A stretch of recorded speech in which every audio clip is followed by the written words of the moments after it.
نبی علیہ السلام نے ایک عجیب فضیلت بیان کی ہے روزے کی. فرمایا جنت میں ایک دروازہ ہے لا يدخل منہ الا الصائمون، اس سے صرف روزے دار داخل ہوں گے.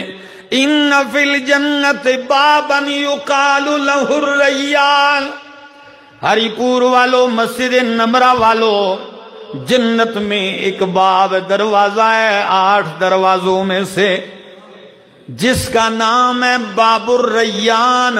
کون سا دروازہ؟ ریان.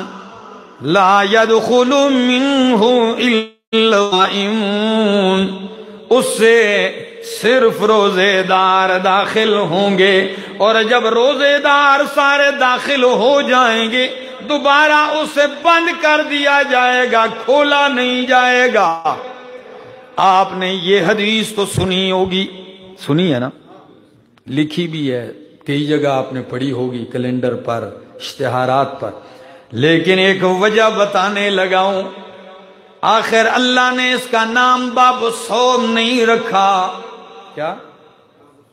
باب الرمضان نہیں رکھا، کیا رکھا ہے؟ باب الریان. نماز کا دروازہ باب الصلاۃ ہے، لیکن روزے کا باب الصوم نہیں ہے بلکہ باب الریان ہے. سنیے نکتہ بیان کرنے لگا ہوں. ریان عربی میں ضد ہے عطشان کی، ریان عربی میں ضد ہے عطشان کی. عطشان کہتے ہیں پیاسے کو، کس کو؟ پیاسے کو کہتے ہیں.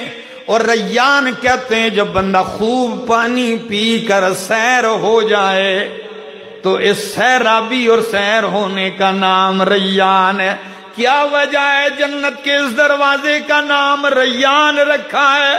وجہ یہ ہری پور والوں کہ روزے دار سارا دن پیاسا رہتا ہے، مالک کے لیے گلا خشک رہتا ہے، حلق خشک رہتا ہے، منہ خشک رہتا ہے، زبان تالو سے چمٹ جاتی ہے. یہ پیاس مالک کے لیے برداشت کرتا ہے.